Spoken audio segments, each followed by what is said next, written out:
So I love when spirit takes the lead because when I was going to move the phone, I turned it off. So I feel like that was like an intro to this. So it'll be like on a shorts, and then I'll have like a link that'll follow this and vice versa. So a lot of things are happening on the planet in a very rapid manner. And those of us who are connected can feel it. Those of us who are not connected can feel it. It just is a different vibration. So, what happened yesterday is kind of interesting because, or I find it interesting because, as you know, I don't believe there are any accidents. And from the very beginning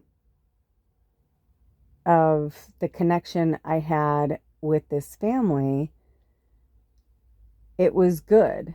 But I also, because of what I am and my perception levels being very high, I when I'm really grounded, when I'm really grounded and centered, I feel like somebody needs some water. I just had some, but I feel like somebody needs to drink some water. Also, throat chakra, throat chakra, like something about not speaking your truth. Maybe this message is for you.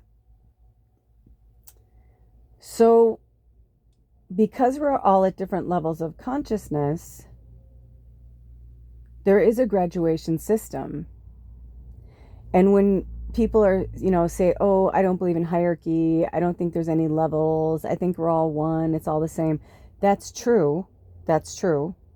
But on planet Earth, in this universe, in this world, in this conceptual, um, training school for the soul, of course there's levels. It's like any other part of education.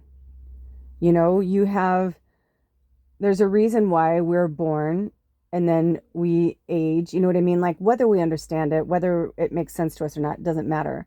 This was a creation that was co-created by us, by our soul, our oneness, that wanted to expand our souls even further. And someone found a speck, a thought, a loophole, a black hole, whatever you want to call it, really.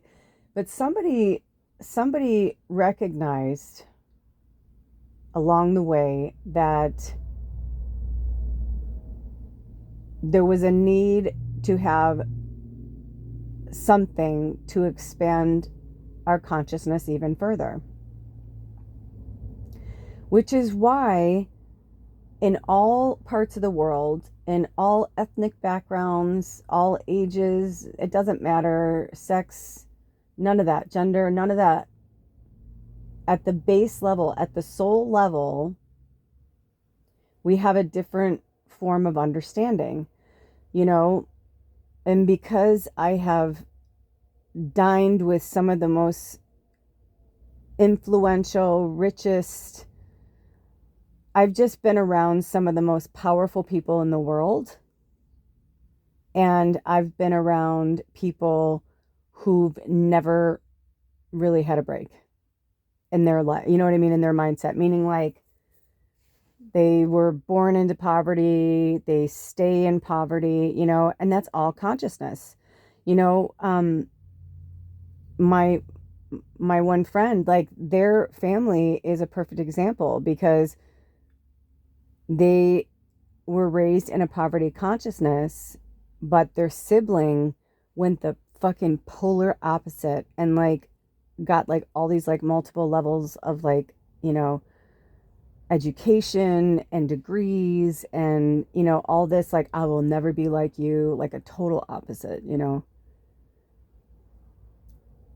And I feel like for some of us, when we're stuck in a certain consciousness or a certain atmosphere, once we're in it for so long, it tends to become natural, home, comfort. But the growth lies in stepping out of the comfort. The old saying, you must step out of your comfort zone, right?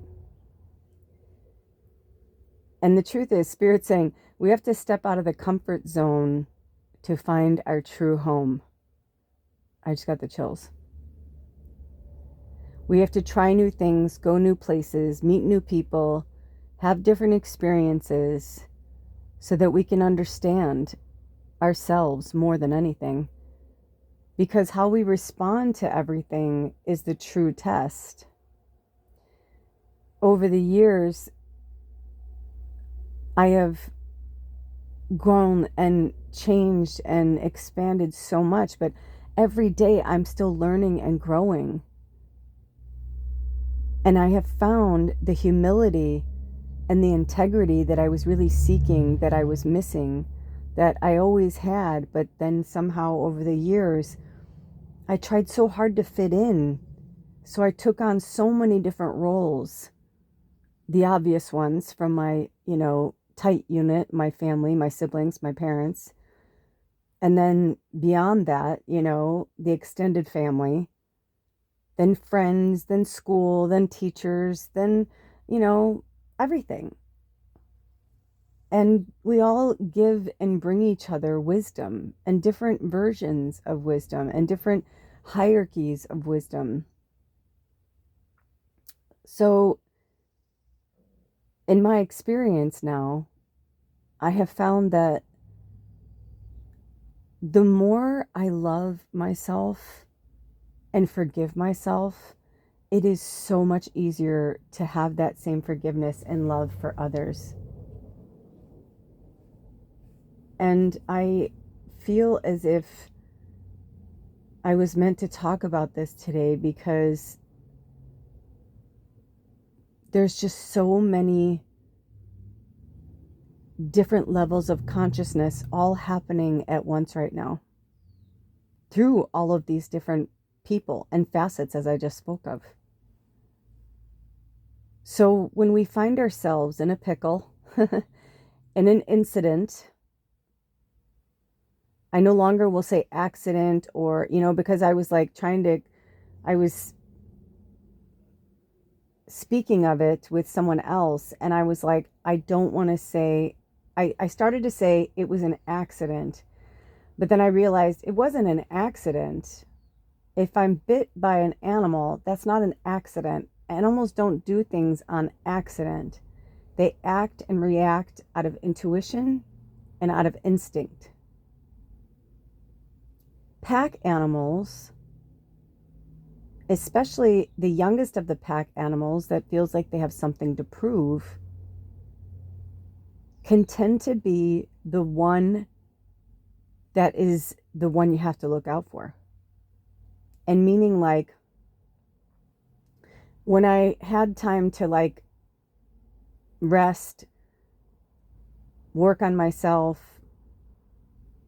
sleep on it, sit with spirit, all those things. I had some interesting dreams. I don't know where I was or what was happening because it was one of those again that I'm always trying to hold on to them when I'm waking up and then they're like, nope. And I'm like, so I'm convinced, by the way, for those of you who've never heard me say this, I am absolutely, this is me. This is just my experience. I am convinced when you don't remember your dreams, it's because you're astral traveling or you're in a place that's makes you really happy. And that's okay, but they don't want you, you know what I mean? We have our inner worlds, our outer worlds, our subconscious, our consciousness, and they're just all different levels and forms of us. It's just that, it's kind of like if you look at our being, our souls, as maybe an apartment building with an elevator. And the elevator, let's say it's 11 floors, right? Let's say 11 for the angel number. Man, who is smoking in our tribe? I feel like there is somebody who's smoking too much, or there's something with things are going to be different soon. I know for one of our tribe members, they have recently lived in an environment with smokers, but I'm feeling like a lot of things are going to shift and change.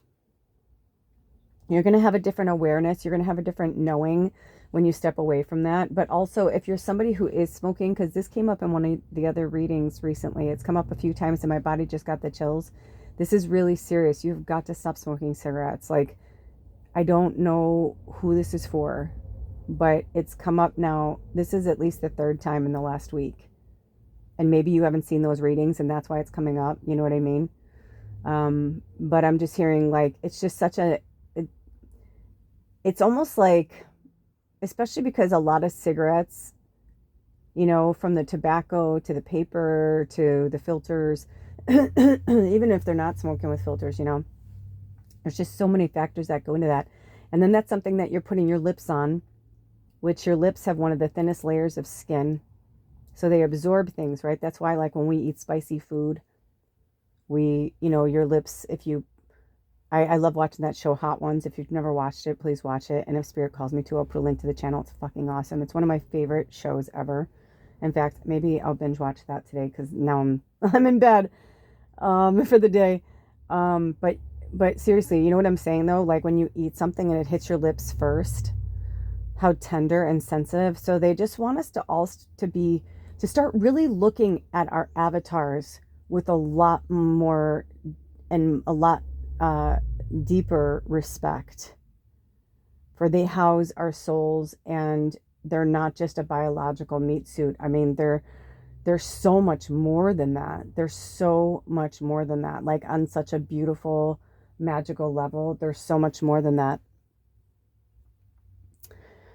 And lately, because it's summertime, I've been connecting with a lot of these different foods, and the area that I live in, I feel so blessed to live here. Honestly, it is one of the cleanest food areas in not just the country of the United States, but like in the world.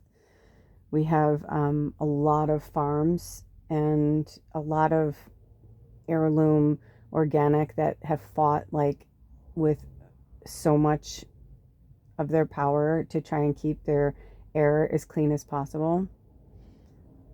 Um, it's actually funny, interesting. There is a pulp plant. There's two pulp plants actually on the peninsula where I live, up on the north side. It's kind of interesting because they're on either side of them. And I get it, right? Because at one point, wood was like, and it still is like one of the biggest, um, you know, money trading, I had a friend who was a stockbroker and they educated me a little bit on it because I was just like, I don't understand. I don't get it. I'm like, I don't understand. I'm like, why are they yelling? I'm like, what's happening? I'm like, it's so weird. I'm like, um, but wood is definitely one of those that's high up there. But when I moved up here, I remember the stench that came from there. It's like so disgusting. It makes me sick to my stomach. Like I can't take it. And I said, if it's the last thing I do, I said, before I die, I'm going to shut these mills down. I'm like, I mean, it's not about taking away people's jobs. I mean, I'll do everything I can to make sure that they have jobs and money and things like that. That's the kind of money that I'm going to make. I'm putting it out there into the universe because there are just, or, keeping the plant, but putting it somewhere different and using different materials because it literally smells like death. And I swear to you, sometimes when these logging trucks go past me, I just start crying because I'm like, they don't, they're taking some of these trees that are Ents, right? Like they are very sentient, and it's like they're murdering these people and then they're like burning their carcasses. These energies, these Ent, get it? They're Ents, they're entities. I never really put that together. I'm sure that's probably why they're called Ents. And somebody else would be like, dude, really? Lord of the Rings has been on for how many years? Not just the movies, but the books. But you get where I'm going with this, right? It's like it's all about energy and consciousness and understanding that. So yesterday, when the incident happened, I felt very good with the people and the family. And so when they were leading me back to their place, um, I knew of their dogs and I saw them. And the dog that actually bit me, I saw them through really tall grass. And I felt such a happy energy, like, yay, like they're home or they're back. You know what I mean? Like I felt like a good, and so I was like, hey, and I was really excited because it's like, it's so rare for me to get bit or hurt from an animal. And when I do, I always know that it means something, but I just wasn't anticipating it. And looking back on it, I realize now what I did. The error that I made was, even though some of the grass wasn't tall because we had been walking through it, so there was like, it had bent over. I think when they first saw me, they saw me a certain way and they were excited. And then everybody, the family was walking and I was behind the family. And I'm like, what should have happened was they should have put me in between them, like one of them, like they were protecting me. And then the dogs would have received me differently. But instead, I was at the back of the whole family. And then my mistake was I knelt down, because all I've ever learned and studied with dogs is that they actually respond better when they're at the same level as you. And so as them, I mean, excuse me, especially ones that you don't know much about them, you know what I mean? And my mistake was that I felt their energy being so good. And then the kids were running around, the parents, everybody was joyful. There was 3 dogs, they're 3 big dogs. But here's the thing. The 3 big dogs are a shepherd, a Belgian Malinois, I think I'm saying that right. And then they had a puppy. And the puppy is now a young dog, but he's like a teenager. I think they said he was 2 or 3. The other dogs responded to me really beautifully. So I you know what I mean? I wasn't really feeling fear, but something happened between the dogs going past the family members one by one, walking through the grass to their place. And the only thing that was separating our places was grass, like tall grass. And they had lived there before, and to them, technically, I was the stranger. Even though I have been living here for a while now, they lived here before and they just moved back, and they're on the other side of the farm. And so I wasn't, you know what I mean? Like, everybody was not feeling any threats, anything, you know what I mean? We were all good together. But my mistake was I bent down, and I think what happened was, I think the dog wasn't sure what was happening. And there was a lot of commotion, and I was like, hi. And then they came up to my face and I go, oh, hello. And their face was so like their nose and my nose were like inches apart, like maybe 5 to 6 inches apart, where like our eyes met. But I am very strong and I'm very powerful, and I'm also a mirror, not just for humans, I'm a mirror for animals as well.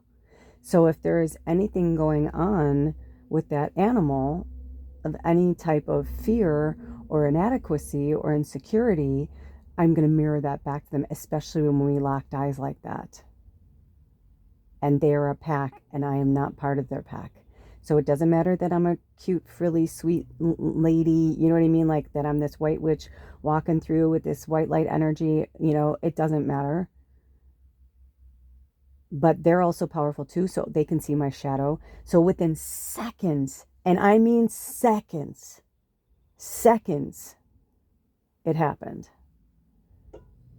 And the interesting thing is when I saw their flip switch, like I saw their switch flip, like I literally saw it. I knew, and I like went to push them away from me. Like my instinct was to push them away from me. So I don't remember exactly right because it happened so fast, but my instincts, so either my energy pushed them away or I physically, or both, went to push them away, and they turned from my face and bit my shoulder. And they bit me like right at my like shoulder joint between my arm and my, what do you call it? My cuff, my rotator cuff. They like bit me like underneath my armpit, like through there. Luckily I was wearing a shirt. They did bite through the shirt. It did puncture. It was intense. It was a little scary. But it was like once, I mean, and then I felt so, my heart sunk My heart sunk for the father, because he was just like, get out, go, and like he was just like pushing everybody away. And then I don't even know what, like, it just happened so fast. I think I heard him say, I can't remember the dog's name now. I think they said, I think he said he bit her, and his wife was like, what? And so it just, everything happened so fast. And when you get hurt or attacked, you're just trying to find your bearings again, because my whole entire body was shaking, like vibrating, like, a tuning fork, when you hit a tuning fork really hard and it vibrates for a really long time. And that's why people work with the tuning forks, because it's the vibrational energy that is the healing. So what happened was, he bit my bone, and so it just went into, and he obviously hit a nerve, right? So like, it just, like, I don't know, I don't feel like there's going to be permanent damage, but I won't know until later. But I just don't believe that there will be, because I've been working on myself and healing myself and taking really good care of myself.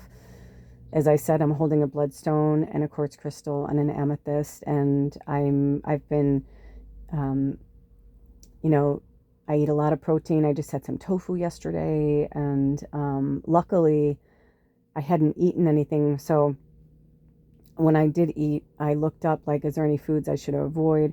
And they were just like, kind of the obvious, like no sugar, no, which was so interesting, because, so this is going to flip your wig a little bit. A few days before, Alder, I asked Alder to take me shopping, because he didn't want to spend his birthday with me. It wasn't personal. He just wanted to take a voyage into the mountains on his own. He wanted to do some medicine work for his birthday, which I was absolutely supportive and encouraged him to do so. I said, you are more than welcome to do something together. I said, or you can do something on your own. I'm like, I won't take it personally. Like, I totally get it. And so long story short, I felt like we were supposed to go to the store on Monday. He wanted to go to the store on Tuesday. And when he came to pick me up, we had a lack of communication, and I was outside working on the yard, and he was like, oh, hey, he's like, I got another job. So, and I was like, oh, so do I need to rush, or do you want to come back later? And he's like, no. He's like, we can do it now. And he's like, this, I figured I'll do this, blah, blah, blah. But just the way everything happened felt so off. And this whole week has felt like that kind of for me. So it was really, really interesting. And long story short, I said, I feel like I wanted to go to the co-op and get some fresh fruits and vegetables. I had like, dry goods and things like that, and I had a few things in the fridge, but I really was craving fruits and vegetables, because last week I got these delicious local dandelion greens that were just out of this world. I got this, the growing lettuce. I got those, and I made these like yummy like taco things with like these veggie beet, you know what I mean? Like, I just went like super like hardcore to the vegetables and fruits last week, and I was just digging it and loving it. And I was like, that's what I want. Like, that's what I'm craving right now. So I was hopeful to go and get some fresh fruits and vegetables. And I really was called to go Monday, but Alder, he's driving me. So I'm like, whatever, I'll do what he needs. He was on our way there. I said, I feel like we're supposed to go to the QFC first. QFC is always my like overflow. Like, if I don't find everything I need at the co-op, then I go to the QFC, because they're like a few blocks away from each other. And long story short, we went to the QFC, and on our way there, we noticed that like the lights were out, and we thought, like, at this one big intersection, we're like, oh, I wonder if there was an accident, whatever. Long story short, come to find out, the whole entire area where I live, the whole entire area lost power. Like, I think 15,000 people. And where I live, it's very small, like, populations, you know what I mean? Like, each of the towns around me are like 10,000 people, 5,000 people, 300 people, you know what I mean? So it was like a good chunk of the peninsula was out of power. And I was like, well, that kind of sucks. I was like, that sucks. And I was like, well, maybe we, I said, I know you're on a time crunch. I'm like, but maybe we can go. I knew of this one farmer's market that was about 20 minutes away. And I was like, do you have time for that? And he's like, yeah, that's cool. So I was about to call them, but something told me to call the other QFC that's in like another town.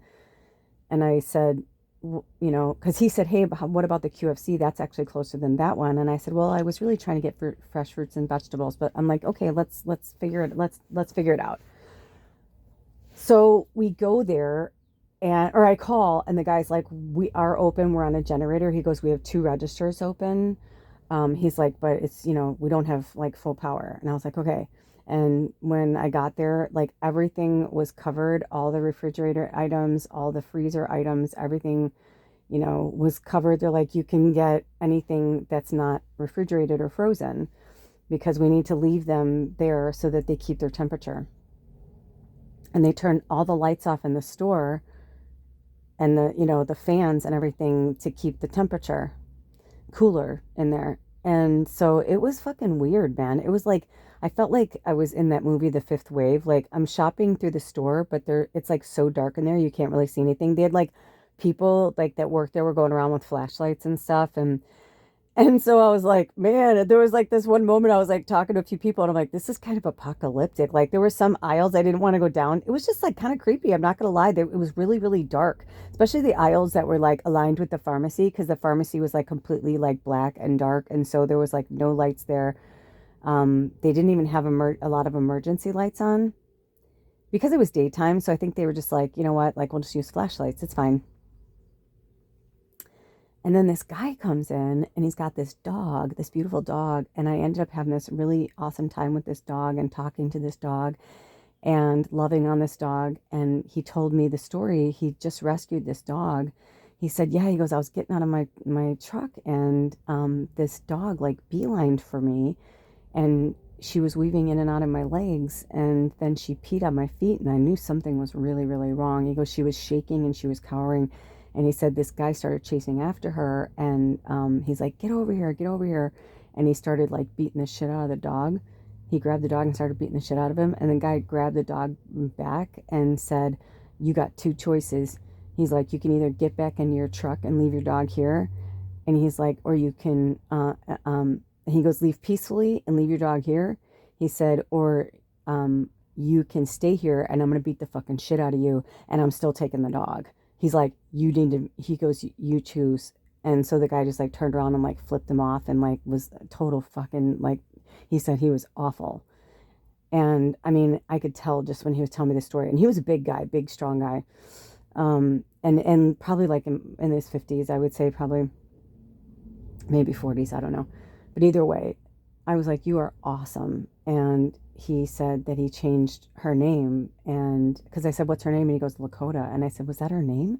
Because I was thinking, that's interesting. Like Lakota, he's like beating the dog. That just doesn't seem to, Lakota is like, Native American medicine, it's a tribe. So I was just like, interesting. And he goes, no, I named her that. He's like, because she's a warrior and she, she survived that. And we tell her every day that she's beautiful. And he's like, I didn't know I was going to have a dog, but I do now. And he walked in the store with her. She was part husky of some kind, but she was smaller, on the smaller end. She looked like she looked like an Eskimo kind of, but bigger.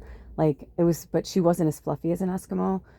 But anyway, she was really cool, really special. And it was so interesting because yesterday I ended up telling them, the family, and telling my landlord, Stuart, I was like, do you want me to use your name when I talk about it? He goes, I don't care.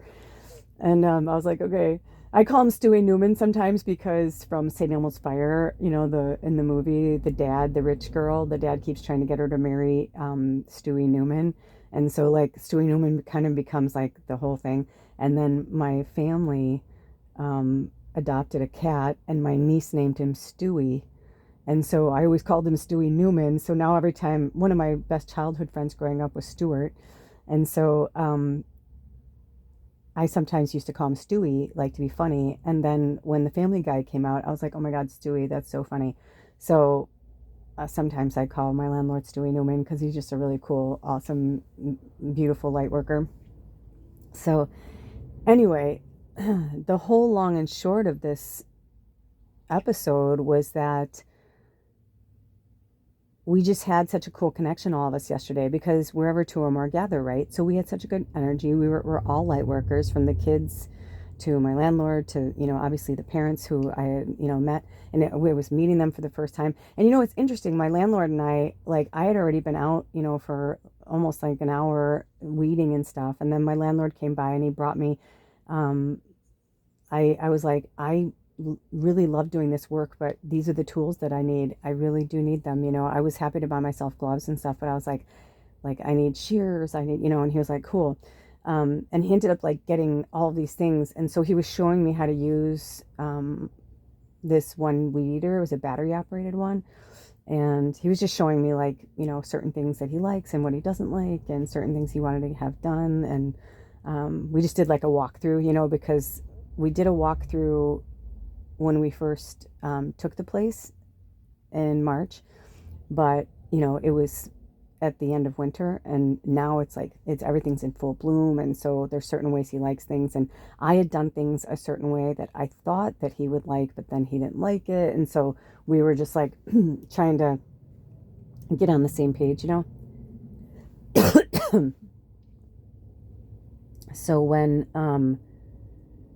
we were all talking, a few things came through that were really strong that I felt I wanted to share with the family.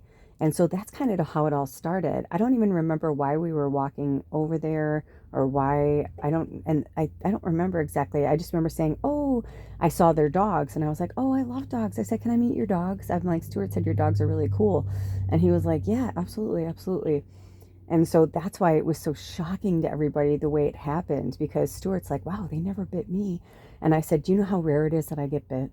I'm like, do you know how rare it is? I have like gone up to like dogs that were like chained up, or like people were like, they will fucking murder you. And I was like, no, I'm not scared. It's good. I feel good. I feel good. But I realized that just the way it all happened, it was a lesson for all of us.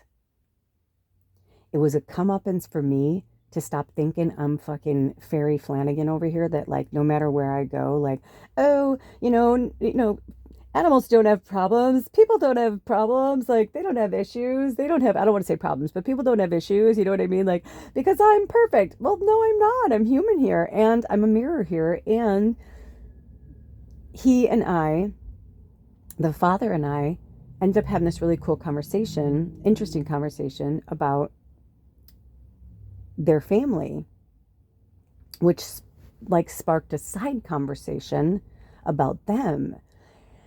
And before I knew it, I was like, you guys are all powerful healers. Like, you guys are, I'm like, holy shit. Like, it was just really cool. And that's why I was starting to feel like this kinship, and I was starting to feel like this connection. So that's why I had and I love big dogs. I've never been afraid of big dogs. My family raised and bred German Shepherds, and I feel like they're trying to tell me to have some water. Hold on. I also feel like that was a sign, like, keep your water nearby, because I had to like get up to get it. And lately Spirit's been like really pushing me to rest. And I've been going like the polar opposite. I've been going like balls to the wall, like with the yard, with my house, with my relationship, with myself, with you guys. Like, I mean, you've been seeing, I've been like putting out readings and doing Sacred Sunday, because that's just part of my energy. Like, I love it. I love it. But I tend to be an overachiever. I tend to be, not a people pleaser, but more like, if I say I'm going to do something, I'm going to do it. So like if my landlord's feeling, like I didn't do it right, I'm like, okay, well, show me so I can do it correctly. You know what I mean? Like, yeah, I feel like Stuart and I like have become friends. Like, he's really awesome. I love him as like a person and like a soul friend, and all that, like family. I feel like he was my brother in another life, because like we like joke around like brother and sister, and it makes me miss my brother, because my brother and I growing up, we were 15 months, well, we are 15 months apart, and we were really close like that, and really funny and silly, and like we're smart asses and things like that. So I love the banter. It's super fun. Um, But at the same time, I want him to always know that I respect him as, I'm like, he's my boss. This is a work trade and situation. And we even talked about that yesterday too, how like work trades are really hard because they tend to, there's like the the boundaries and the barriers get blurred.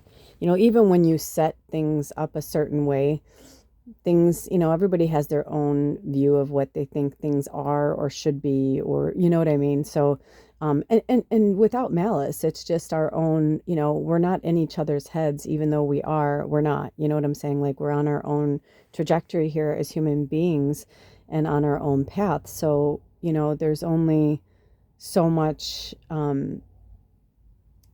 influence, I guess would be the word I'm looking for, um, in situations that give us different perspective and insights into everything from, from all the dynamics on all the levels and our relationships with each other, you know, soul wise, human wise, all of those things.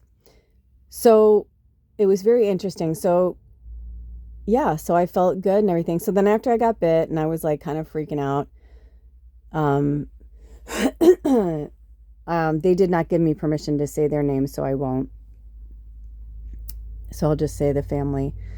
So the the mother figure came running over and she just starts putting stuff on me, and I didn't feel like she shouldn't, because I felt their aesthetic and I can tell that they were clean in terms of like healthy, organic, like, we were discussing like self-care and things like that. So whatever she was putting, and I know that they know, like I had talked about them about how strict, whatever. And the whole topic of our conversation was about healing. So I definitely felt open to what she was doing. She just started to put some tincture on me.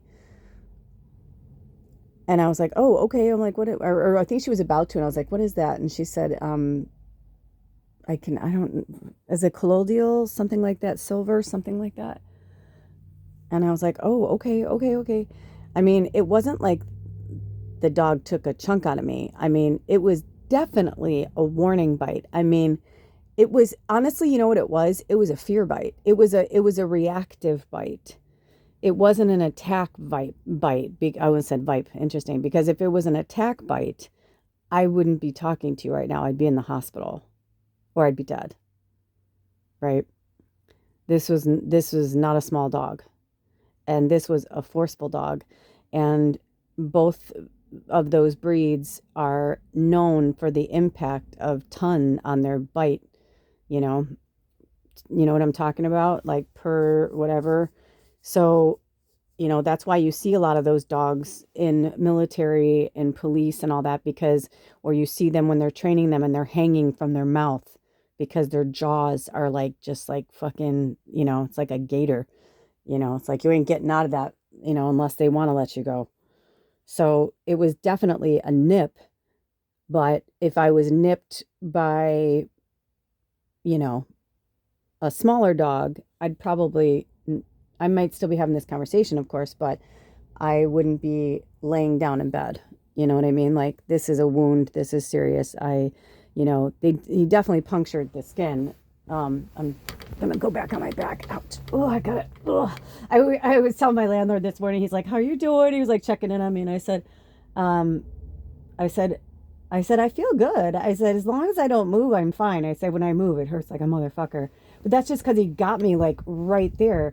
But also, I mean, some people may not understand this, but I see it as a gift, because Spirit's been trying to get me to slow my roll and slow down. And I was, and actually Stuart and I were talking about this yesterday. I feel like this is a thing to both of us, because he and I are very similar. We're like kind of go-getters. We just like go, go, go, go, go, go, go. And, like the Energizer Bunny, but our bodies and our minds and our souls have to catch up, you know? So interestingly enough, the other day I ended up buying food at the store, but unfortunately, the food that I got was like only the things that I could buy that were there. And, you know, I don't buy a lot of, I hardly ever. And I mean, it's like one and it's like 1% of the time I get fruits and vegetables at QFC because of where I live. I'll go, there's so many farms around here. And then obviously in the winter, I go to the co-op. So, um, I I just don't buy Kroger owns QFC. I don't buy my fruits and vegetables from a mass producer because I don't have to. I can buy it from right here where I live because even in the winter, there's a lot of, hydroponic farms and things like that around here that are going all year round. So I'm really, really blessed. So it's like I just don't. And I couldn't really see back there. I couldn't really see the fruits and vegetables very well. And I was using my pendulum and they were like, no. So the funny thing is I ended up and I don't eat sugar. Like I eat coconut sugar. So if I'm gonna get a candy bar, I'll get like, like a Hu, like a human bar, like those the coconut sugar, or like I'll get like a Lily's or something. I don't really my body doesn't really like sugar. So I don't get a lot of things with sugar in them. It was so fucking weird because I used my pendulum and I got some stuff for Alder because he was leaving for his vacation the next day. And same for him. He was like, "Can you get me some bananas unless they're green?" And then like I used my pendulum and I kept hearing no. And then right when I was like about to check out, the power went back on and I did like another little like walk around because I was like, oh yay. I'm like, does this mean I can get my tofu? They're like, no. They're like, we have to keep them refrigerated. They're like, we have to keep because it was out for about, oh gosh, and a few, I think at the end of it, like an hour, hour and a half, maybe almost 2 hours. It was different in different places, but they're like, no, we have to wait for the temperature to get back up to, you know what I mean? They're like, or else we have to throw the food away. I'm like, oh no. And they were like minutes away from it. Like there was a moment where I walked by like the meat section and like the seafood and like the bunch of the workers were standing there. And I walked by and I was like, oh my God. I go, does that mean you guys have to throw all of that away? And they're like, well, no, we just ordered some refrigerated trucks. I'm like, holy shit. I'm like, you can do that? They're like, oh yeah. And then they were like telling me all this stuff. And I'm like, do you have insurance for that? They're like, oh yeah. So it was kind of interesting. I learned a lot of stuff about that. And I was like, well, I hope that they do. I'm like, because otherwise all of these creatures gave their lives for nothing. And they all just like, it went from all of us having like a cool conversation to them going, and I was like, bye. I'm like, have a blessed day. And I walked away because I was like, it's true though. I mean, there was a lot of animals and fish and you know what I mean? Like it's just I can't help it, it's like that's where my mind goes is that like all of those animals died for nothing. But luckily everything was fine and everything worked out for them, but they told me that I'd have to wait another half an hour. Now, if Alder didn't have a job, I probably would have been like, hey, let's just drive back to the co-op and we would have just had fun little adventure, but he had to go to another job. And then I was like, when did you schedule that job? He goes, I actually scheduled it. Like, he goes, the guy called right when I pulled up and I saw you working outside. Cause I told him, I'm like, text me when he's like, I'm going to do this one job. It's a short job in the morning and then I'll come and get you. And then he was going to go to the mountains, for his birthday. Um, and so I was like, okay. But he thought I said, text me when you get here.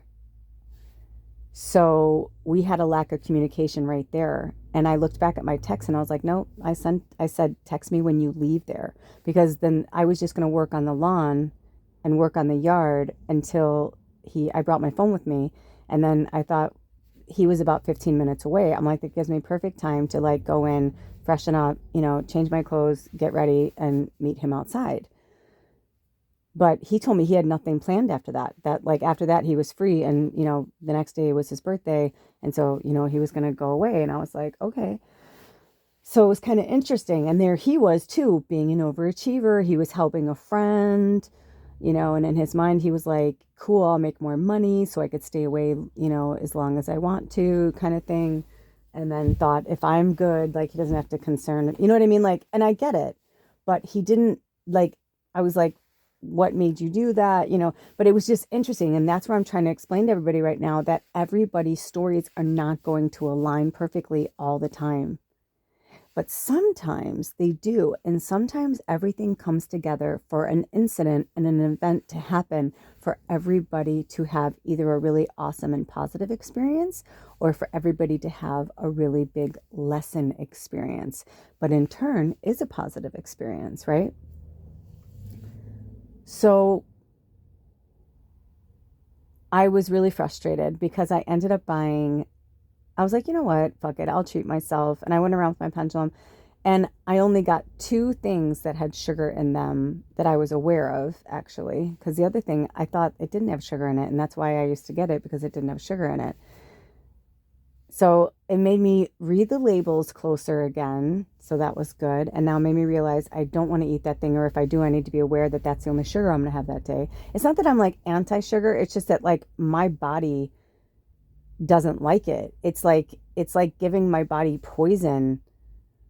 But if I have it with certain foods and at certain times of the day, I can have it.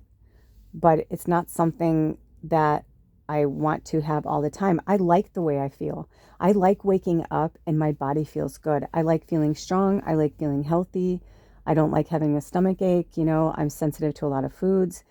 And so I was right before Stuart showed up, this song came on, and I was having a moment because it wasn't just Alder's birthday, it was also the 10th anniversary of my father's death day. And I realized that I was kind of spending the day that like my dad would. In a weird way, it was like a day for my dad and Alder and myself because my dad was such an outdoors person. He loved like being outside. He loved like playing in his garden. He loved, his lawn. He loved landscaping his property. He loved fishing. He loved, he just loved socializing, being around people. He loved to party and have fun, and he was just super carefree. So it was interesting because right before Stuart messaged me and said he was on his way, I knew he was going to show up at some point. I didn't know when, but I knew it was going to be really hot yesterday, and it was the first really hot day. So I was like, I better go outside and get this weeding done before it gets hot, because at 9 o'clock it was already at 70, and I was like, that's hot for us this time of year at 9 o'clock in the morning. And it was beautiful. So by like 10 o'clock, I was like getting this sign from spirit, like, get your ass outside. So when I was out there, I was really enjoying it. And then, like, speaking of Lord of the Rings, like the music from the soundtrack, the song's called The Shire, was playing, and I was like, oh, this is so perfect. And I was like, hi Dad, and I had my cute little overalls on with my sun hat and my gloves, and I'm like, happy death day, Dad. Or but I usually say that, and then I'll be like, happy, getting your life back, bringing your power back, Dad, like kind of that energy. And it was just so cute, and everything was so good.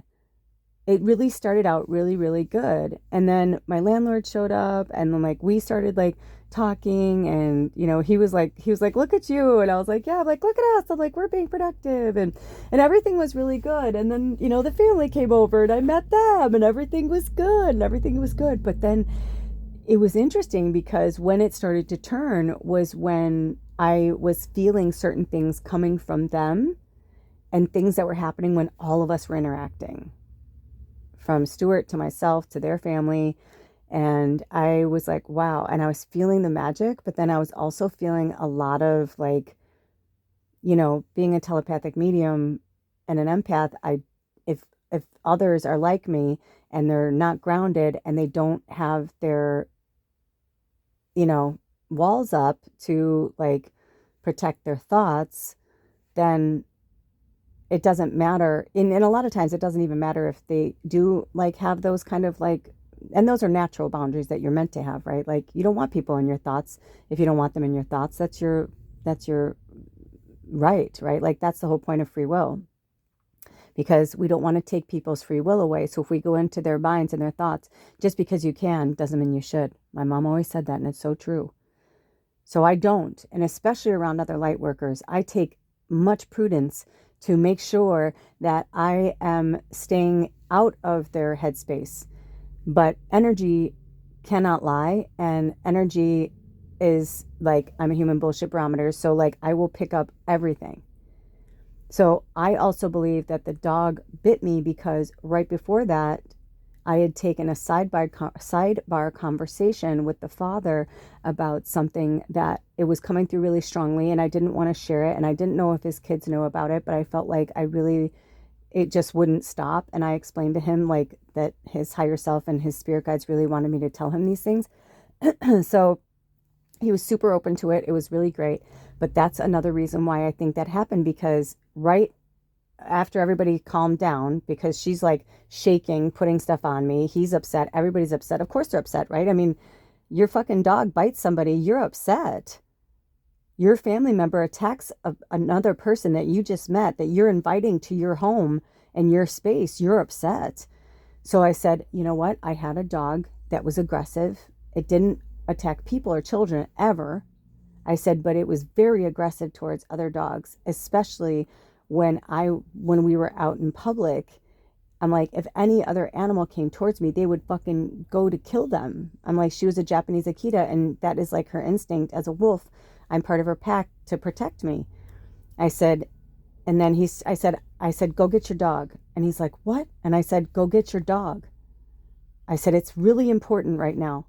And this is where I wanted to lead into all this, but I wanted to give you the backstory so that you can understand how important this story and this message is.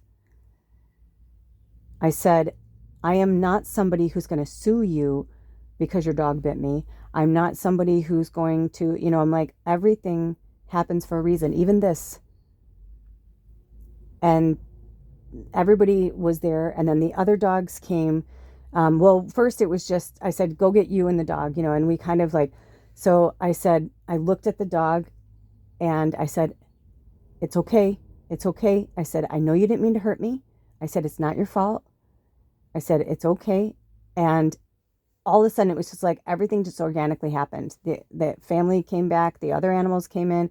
And the interesting thing was, when I looked back on it, when I had time to sit down and look back on it and to see like from my like higher self of what I saw, the mother dog,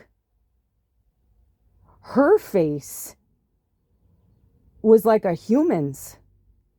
I saw her face. Like I saw how it was like everybody else was like running through the fields like we were in a fucking, music video for like, a beautiful spiritual film or something. You know what I mean? Like it was like, yay, we're all like, everything was great. But when that happened, I saw her face like, oh my God, like what is happening? Like a human mother. She's very special. So like when everything came back together, she was one of the first ones that came up to me and she like just licked me, hugged me. She was big. She was a big shepherd. She was so beautiful. And she just told me, she was just like, I am so sorry. I am so sorry. I literally heard her say, we've been trying to get him under control. And I was seeing visions of the dog fighting. I saw the three of them roughhousing, and playing. But then I also saw the dominant thing. And then I saw so many different things. So then I saw something that I said, hey, did X, Y, and Z ever happen? And they're like, no, never. This is never. Like they were like almost in tears. Like they were like just in shock. They were very upset. I could tell. And I said, well, I'm a warrior. And, sometimes we got to take one for the team. And I said, I really believe this all happened for a reason. And I said, look, I mean, I'm hurt. And I said, I'm going to take care of myself and everything's going to be okay. I said, but just so you know, I'm like, this never happens to me either. So there's a reason this happened. And I said, I said, the reason why you had to bring the dog back is because he needs to know that, number one, I'm not a threat. Number two, that you are family.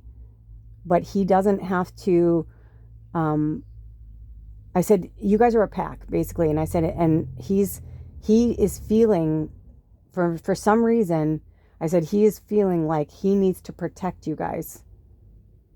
And then I said to the dad, I said, out of everybody in the family, are you the one that he looks after? And he goes, what? I go, I mean, all of you obviously you have different relationships. I'm like, but all three of these dogs attach themselves to at least one of you guys differently. I'm like, right? And he's like, are you asking me if he's like more my dog? I said, yes. And he goes, then I would say yes. And I go, okay, so you, right? Because, and that makes sense, because they had the mother and the father, and then they had the puppy. The puppy was raised with its mother and father, its other canine family, and then raised with the human family. But the dad is the pack leader.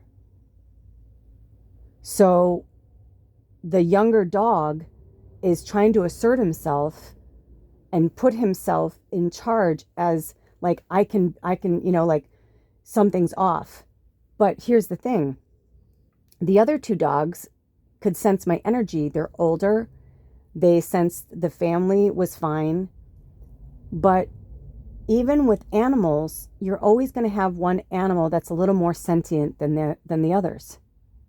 And because I've worked with wolf packs, because I've worked with herds of horses, I know that it just is. It's just, there's a pecking order, and you know it when you work with them and you feel it. There's always one that is the dominant, always.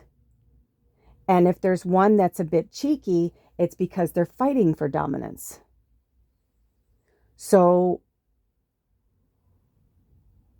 I was seeing all these things happening afterwards, after it happened and we were all together.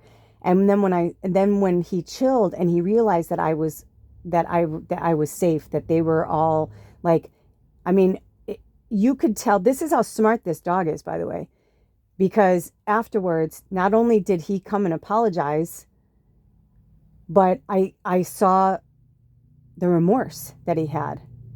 And not remorse like, oh no, I fucked up. He had no, I fucked up. He didn't have any remorse that way. And he shouldn't, in a way, right? Because he's a fucking dog. He's a protector. And he's got two bloodlines running through him that are absolutely, positively born to protect. He is the strongest link to the wolf. All dogs are bred from some type of wolf. And there's been mixed breeding all throughout history. That's why when I say my dog was a Japanese Akita, she was a full-bred, full-blood Japanese Akita, not an American Akita. They're very different. The Japanese Akitas are bred from wolves. They were bred from wolves to protect the emperor's children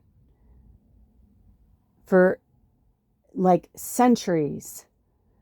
And then Helen Keller went over to Japan, and the emperor blessed her with a dog because, she was deaf, dumb, and blind, right? And that's like how they say it. Like, so I don't know. I'm not trying to be politically incorrect. So if I am, please tell me the right way to say it. But, right. So she couldn't hear, she couldn't see, and she couldn't speak. But that didn't mean that she couldn't communicate, right? So she became one of the most powerful, influencers of our time. And to honor her, the emperor wanted to give her, he, bred this beautiful animal for her. But all of them are bred from the same family because they are trained to protect the children just in case any humans can't be there.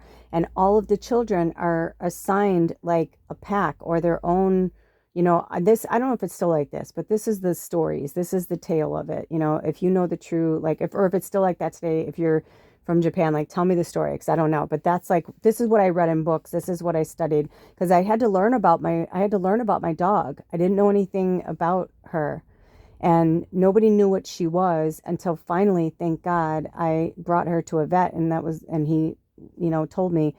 And then I found out from the original owner. That's a whole other story in itself. But I found out from the original owner that she in fact was that, and that he goes, oh yeah, he's like, my girlfriend paid like thousands of dollars for me because he was a AKC fighter or something. he was my neighbor. She kept getting out. I ended up adopting her, and he didn't, it's not that he didn't love her, he loved her, but they used to call her Houdini because she was an escape artist. She just didn't want to be there, and she kept showing up at my house. She showed up at my house 3 times until finally, we rescued her and all that. So when you start to learn about the breed, you start to understand the dog. And I knew what kind of dogs they were, and I am not exaggerating when I tell you that the only dogs I've ever had an issue with are the Belgian Malinois. And I genuinely believe it's because of the way that they are. And I think it's because of the way that they're trained. Now, I've never met one that wasn't trained, or, you know what I'm saying? Like, even though this family aren't doing like tactical training or anything, their own parents, the dog parents, are training them by the way that this family raised their dogs. Do you know what I'm saying? So it all trickles down. So even though the breed may be a certain way, depending on how the family raises the animal or how the tactical force raises the animal, is how the animal is going to respond, because they are very teachable. But they are also like having a loaded gun. And of course, my landlord was very upset because he was like, what the fuck? Like, they just came back here. And one of the reasons why he did not want them here before was because of their animals and that they have children, and that this property is not made for that. We're on a very busy freeway. The property itself, has a lot of things that are going on with it. He bought this property from somebody else. It had been, kind of been running down or whatever. Like, I find broken glass all the time, and you know what I mean? Like, it's just not super safe for kids. There's a lot of equipment and vintage, cool, like, equipment and stuff. And there's like it's an old farm, right? So like, there's like funky things like from the old farm that are rusted out, and you know what I mean? It's just like, it's like a fucking tetanus shot waiting to happen. You know what I mean? It's like that kind of thing. Not to mention that on the other side of us is like, it's all like wetlands and like mud flats, and like you can like literally drown in the mud flat and die, like, you know what I mean? So it's just not a safe place for like animals and children. But it was just so interesting the way it all happened.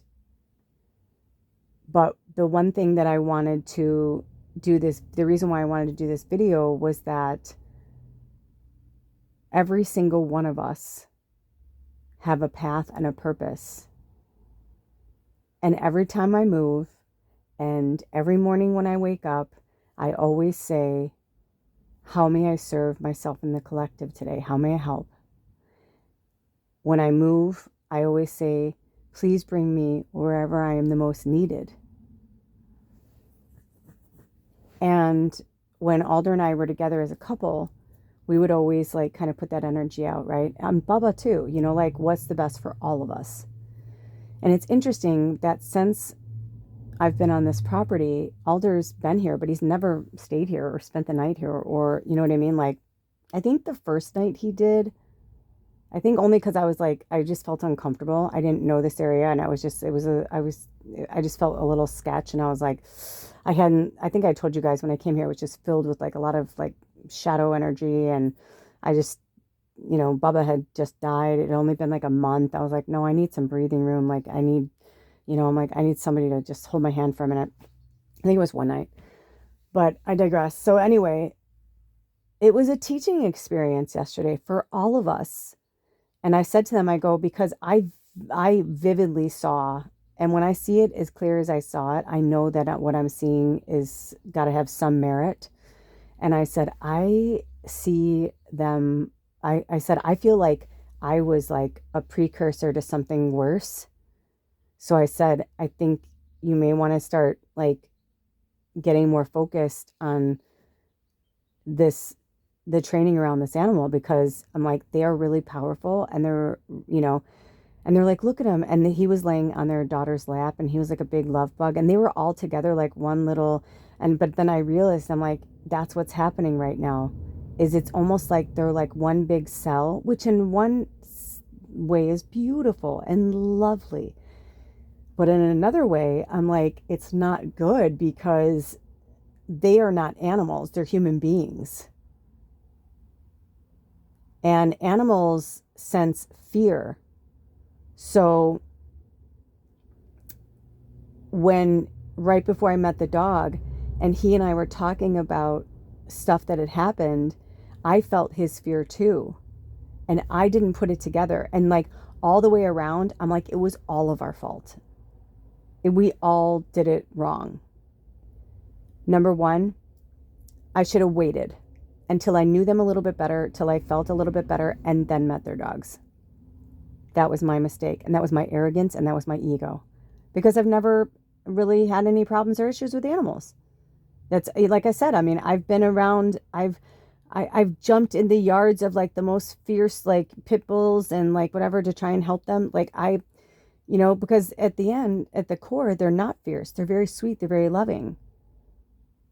And when I saw their dog laying on the cute little girl who's probably maybe 5, I don't know her age, but somewhere in there, in her cute little fairy dress, and she was very protective of her dog. And then I started to realize the whole thing, and I was like, this is what's happening. I'm like, this is what's happening. This little beautiful child had so much power. All of them are light workers, the humans. And of course, those are their familiars. And that's what I said to him.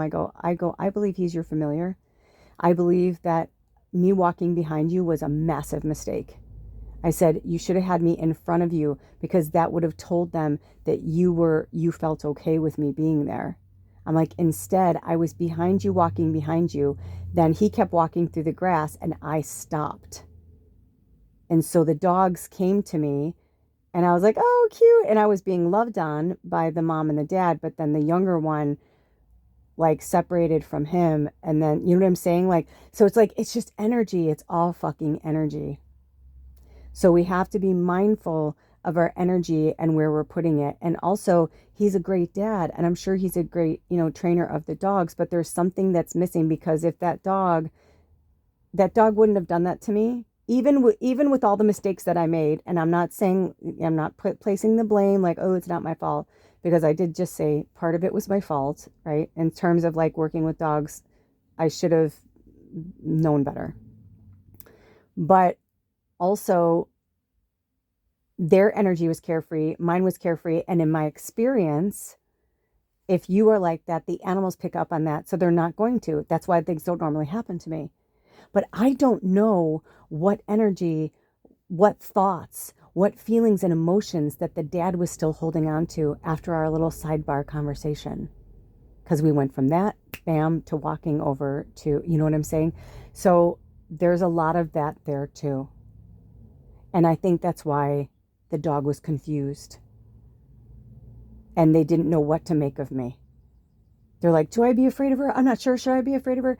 The other dogs, they weren't.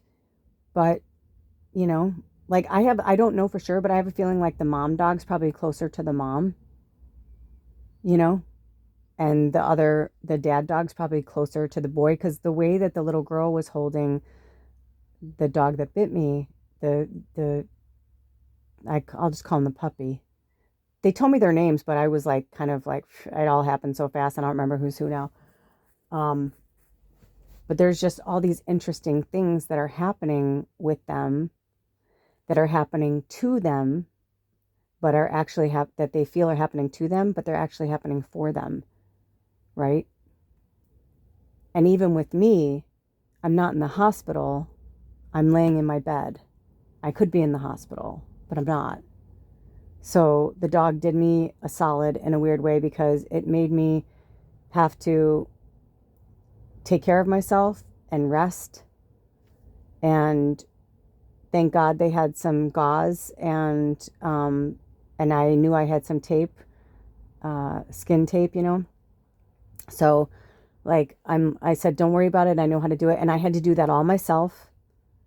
And I realized because, yesterday this is the other thing I started to say. Yesterday when I was listening to the Shire music and I was feeling all happy, I went from feeling happy to I started to cry, actually, because I was feeling Alder and I was feeling my dad, and I just thought,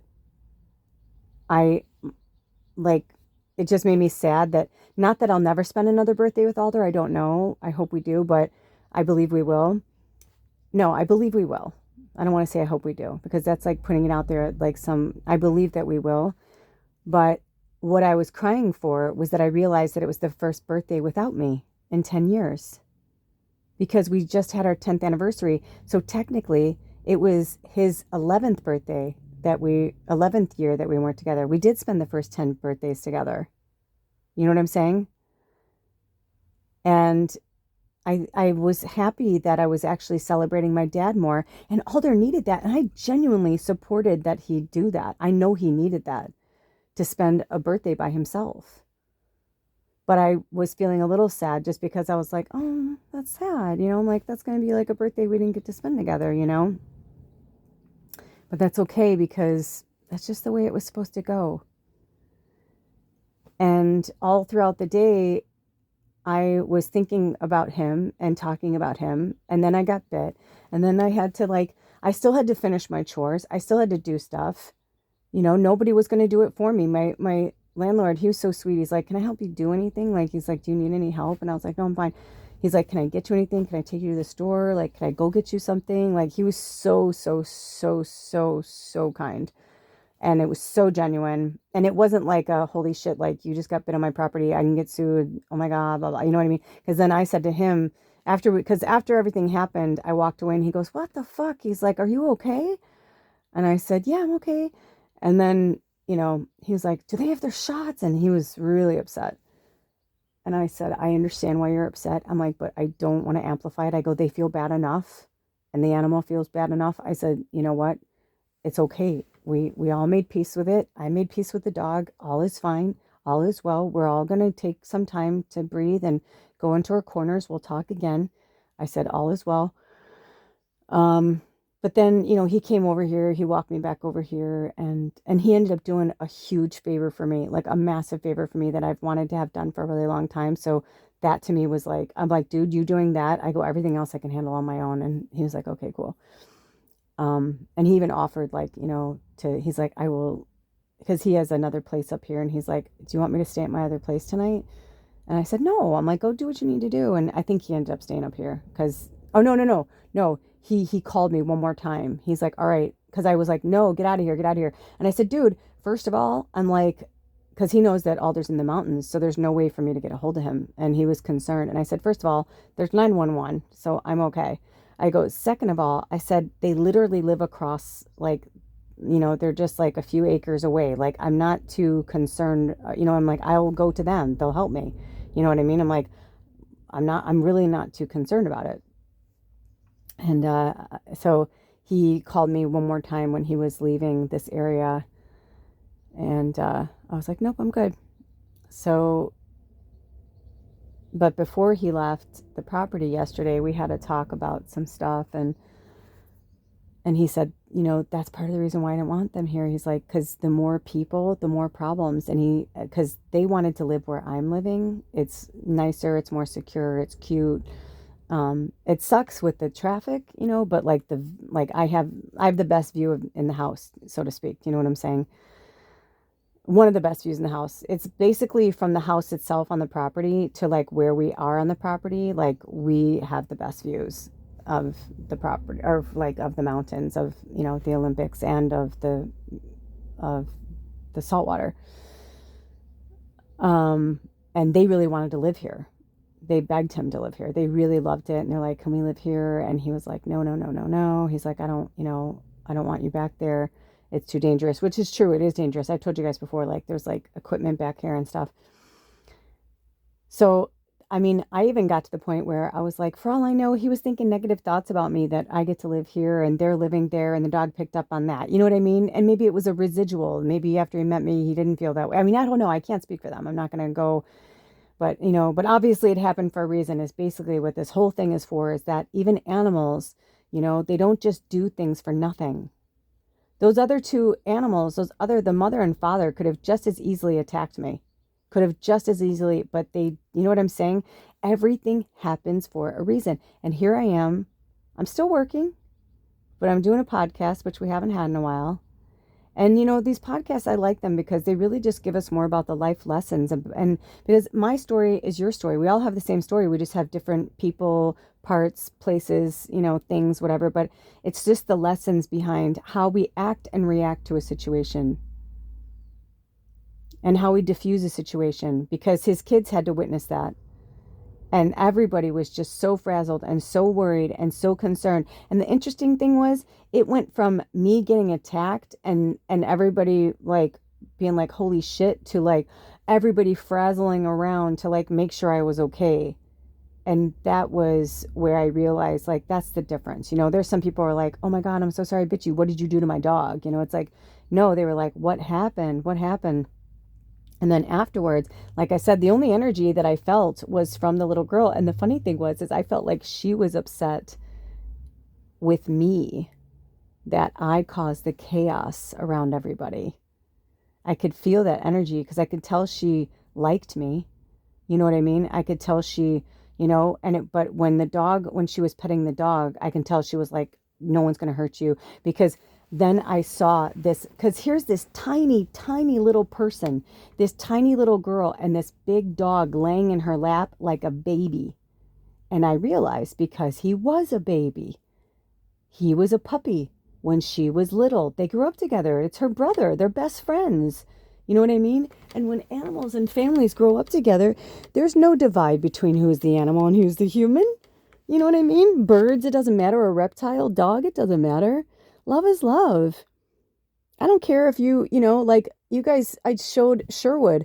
Sherwood is very sentient. He's not just a fucking elephant stuffed animal. He's very sentient. There's something special about him that I can't explain, except for the fact that I know that Bubba, there's a part of Bubba that lives inside of him. There's a part of me that lives inside of him. There's a part of like all of my loved ones that channel when I need a hug inside this elephant stuffed animal. You know what I mean?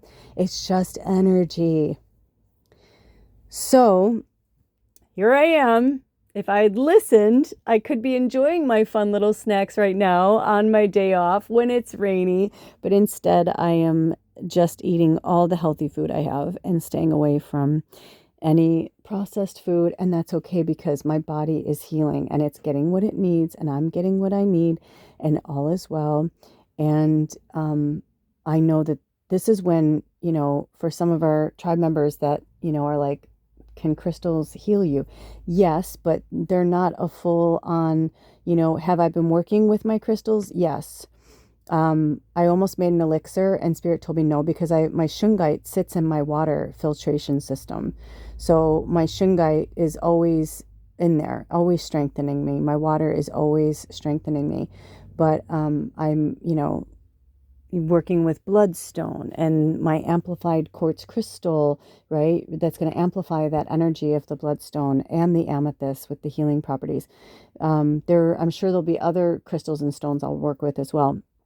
On top of that, she did put the colloidal silver on there instantly. I did some research and they said that's actually really dangerous to do for a bite. So I was a little concerned that I listened, because I was like, oh, well, that kind of sucks, because I'm like, okay. I was like, that's okay, but I'm okay, because I read some other things that said it's actually really good for a bite like that, because it automatically takes the it takes like any type of, whatever impurities out of the body and collects to the silver, and then your body like flushes it out. But some bodies can't handle it. But the interesting thing was, when she was doing it, I didn't feel like she shouldn't be doing it. And then like later I put some more on. So clearly I was supposed to, you know what I mean? So I don't, sometimes they say things like that on the internet too, because they want you to take a pill instead, or take the antibiotic, or you know what I mean? So I did that, and then, I washed it out really good, of course. I washed it out twice with soap and water, and then before I put a bandage on it, I put frankincense mixed with some coconut oil and avocado oil, I think. It's a blend that I have. And I put that on the bandage, and then I put the bandage over it. So they told me to leave it on there. It feels good. When I put the bandage on, it wasn't pussing. It was already like not to be gross, but it was already, actually my landlord, I told him, I said, stop it. He was really worried because when it first happened, you could see that, I mean, there was clearly, I mean, puncture wounds, like it went through my body. But I do believe that because I was wearing a shirt, it punctured, but it didn't go fully into my bloodstream. It probably, some of their saliva probably did go into my bloodstream, but not like it would have if I was just wearing a tank top. And interestingly enough, I was drawn to wear my tank top underneath it. So when he bit me, I took the shirt off and then I, you know, had the tank top and then she came over and so she put it on. So I actually worked outside for a little bit longer and he's like, you need to go rest. I go, no, actually right now I feel like I need to move around. I need my blood to work through. Like I need, like, I go, if I just sit down, it's just going to sit there. I need to let my blood work its way through. I need to get the impurities and the toxicity out of my system. And also the sun was really bright. And I said, the sun is really healing too. Now listen, you don't want to, the sun is healing, but you don't want it too long because if you get a sunburn, then that's going to exacerbate the wound, right? Because the whole point is you're trying to get the swelling down. You're trying to, your body was just attacked. Like your body just had like an exposure to it, right? So we have all these systems set in place for, our blood, everything. Our bodies know what to do to heal itself and protect itself. But unless you're like, can't move, it's actually better to kind of keep moving and keep the blood, because people are like, no, you don't want it to flow to your heart. And I'm like, it just depends on the wound. It depends on what happened. It depends, like there are so many variables that I don't want to tell you what to do, but I just felt like everything I did yesterday, I was doing because I was supposed to do it. And I just got a little bit of sun on it. But from the time it happened until the end of the night, he looked at it because he goes, don't you want to cover it? I go, no, I want it to breathe and I want it to like heal and I'm going to keep it, exposed to the sun a little bit. And then I'm going to sit down and then I'm going to wash it again. And then I'm going to put some stuff on it. And then I'm going to bandage it up before I go to bed tonight so that, anything from my clothes or my bed or, even putting on clean clothes or clean bedding still, you want to put a bandage on it so that it has time to heal.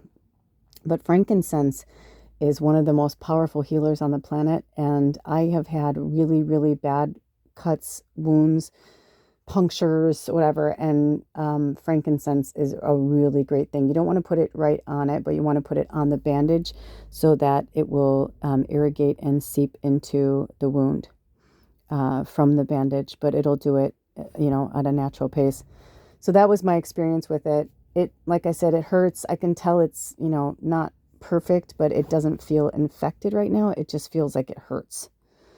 So I'm going to wait and take the bandage off. The first 24 hours are the most crucial. So I put the bandage on around, I think 6 o'clock last night. So I'm going to do the same. I'll take the bandage off and check it out and wash it again with soap and water. And then I'll do the same and do the bandaging. And hopefully it says most dog bites take 7 to 14 days.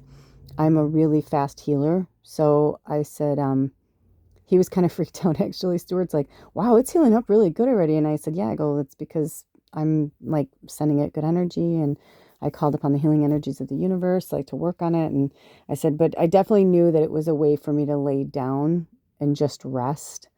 So all in all, even though it sounds kind of peculiar, it was a gift, So that's basically what this was all about, was that we need to look at things as happening to us and in a good way and for us, even, when we can't understand it. And I think it was good for the family too, because I feel like there's some further things I want to work on with all of them, and especially that dog, because I feel like they need to understand. And I think that because the dog was, that thing where they're like, I'm the baby, that kind of thing. That's what I feel like it is. Because even though I didn't want the dog to feel bad, I also did feel like the dog needed some discipline. And I did kind of feel like when he was laying on the little girl's lap, part of it felt like they were like, you know what I mean? Like, and they were like feeling good and feeling like the healing energy. But another part of me, there was one part where the dog kind of looked at me and I go, oh, you brat. And that's when I realized, I was like, oh, you're very smart. So that is, animals can have shadow just like people, especially when they're really sentient and they pick up the behaviors of humans. So if you have an animal that's picking up the shadow behavior of a human, they can tend to take on those characteristics and those traits and those tendencies. So it was really, really interesting. So, but that could be from anybody. That could be an accumulation of all of them together, right? And we all have it. It doesn't mean like, oh, they're bad, or you know what I mean? Like, none of us are bad. We all have shadow and we all have light. But whatever that shadow, wherever that shadow is coming from, that the dog is working through, is an extension of something that needs to be healed, that comes from the human, whether it's the collective of the family or one of them or all of them, or you know what I mean? So it's just really powerful. And I realized that there are no accidents and that they were meant to come back here. And that was a big thing that I really wanted to talk to my landlord about, because I was like, you know, don't kick them out of here. You know what I mean? Like they need to be here right now for this, for whatever reason they were meant to be here right now. So let's just try and work through this, all of us together. And you know, we are their elders, and I was like, this is the time that, you know, we have to look at it from a different perspective, from a different vantage point, from a different point of view. You know, I will take care of myself today, I will heal today, and this is an important lesson from me to you, because it was an important lesson for me, for you. With that being said, wherever you are in the world, I love you. I hope any of this helped you in any way. And I pray for peace and happiness and comfort and forgiveness for all of us, for ourselves and each other. And to remember that everything that happens, there's a symptom. And for every symptom, there's a cure. And not in like oh, you know, I'm going to go buy it from the store and, you know, drink this juice and everything's going to be better. No, it's about going to the source, to the source of where it happened, and finding out why, looking at it from a different perspective, a different vantage point, so that we can understand ourselves and each other from a different place. That is the only way that the new earth can fully, you know, gestate itself into and back into Gaia, and into our path and our purpose as humans here on earth, in this beautiful earth school. I love you. Till next time, take good care of yourselves and each other. Blessed be. Aho.